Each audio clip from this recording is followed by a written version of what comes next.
I put in Diana was I felt that she encouraged us to be too wet. She wanted us all to feel our emotions the whole time. I didn't become an Englishman to have emotions.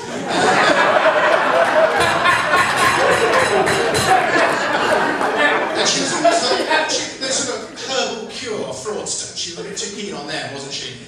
Those sort of psycho-babbling self-esteem merchants who used to gather round her. I didn't think that was quite British, so I had a go at her as well. And she turned us all into sort of puncture hose pipes.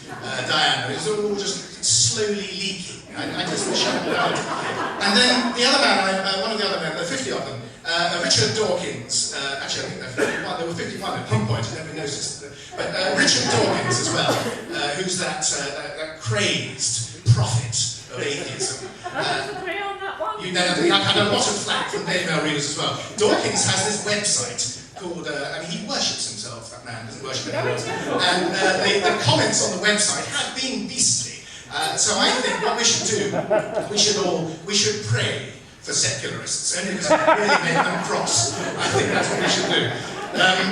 The politicians I've got in aren't, you might think Daily Mail, oh, they're all going to be Labour. Actually, 10 of them are Labour, but we've got 7 Tories in there as well. Do you remember Trumpton? Some of you might remember the children's television programme Trumpton. You might have sat there with your children. And Trumpton's not in the book. I love Trumpton.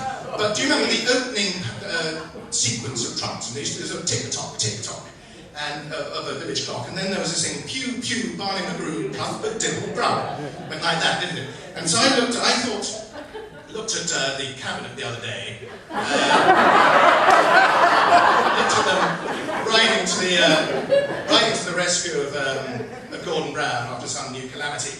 And I thought, these people are the firemen of Trumpton. You can do, instead of pew, pew, Barney McGrew, all that, you can do balls, balls, Hillary Benn, Manson, Darling, Smith. It does work.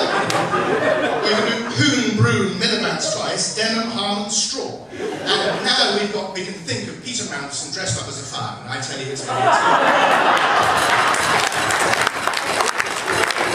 But they are ludicrous, modern politicians. They don't have a gravitas of a David Owen. Or a Dennis Healey with his eyebrows anymore. But they're ludicrous, but they can still be harmful. So I looked back in the book, in Hansard, the parliamentary record, and tried to work out some of the politicians who were responsible for the beginnings of rotten ideas.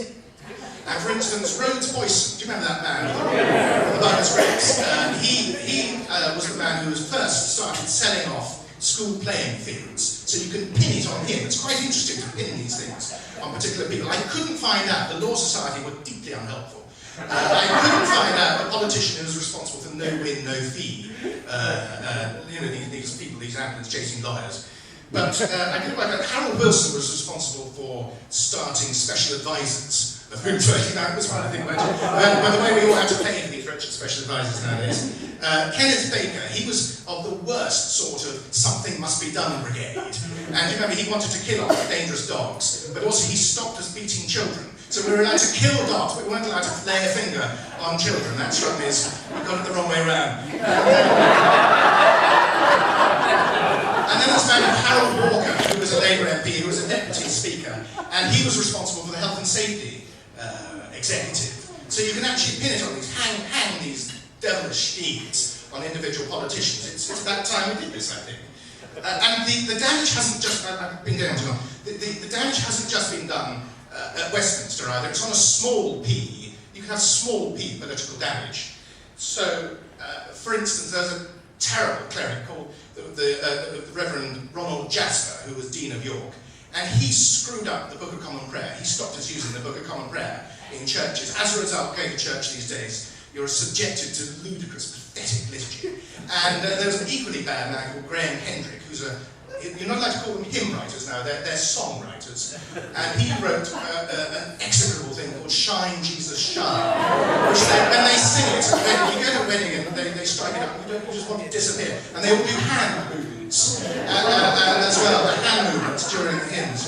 You go over to Satan immediately. And then there's a man called, I'm getting more and more ranty, Morris Gatsanides, who invented the speed camera. Do you know what Gatsinides did for a living? He was a racing driver. He stops us, his machine stops us going 2 miles over the speed limit, but he himself designed that thing so he could go faster around corners. It would take pictures of him, and he wanted to improve his cornering technique. What a hypocrite. I stuck in Janet Street Porter as well, especially because I said she's like a love child of Sister Wendy Beckett and Samantha Hastings. Imagine that. Because she is the great prophet of youth, isn't she? And it's because of her we're subjected to all these ridiculous young people on television, and we're not allowed to have old weather forecasters. And the weather forecasters, don't get me started on the weather forecasters.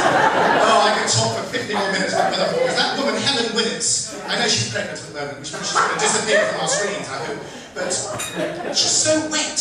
Why does she have to tell us? She winces when she says it's going to rain. Why can't she just bring back Michael Fish? That's what I say.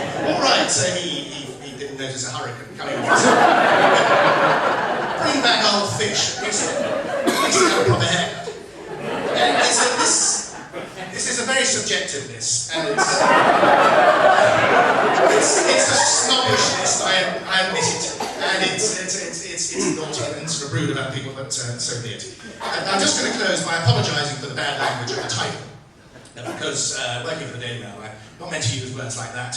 So I'm sorry, but I was worried, and I've had some reassurance from Daily Mail readers. I'm just going to read you a little letter that came to me from a man called Alan Palmer from Essex. And he said, "Dear Letts," that's how they address you. He said, the polite ones. And he said, interesting title, 50 people who bugged up Britain. He said, in my county of Somerset in the 1950s, our education officer was a Mr. Deacon. He was an unworldly man. He dictated a letter once in which he used the word bigger, and it came back from the typist as bugger.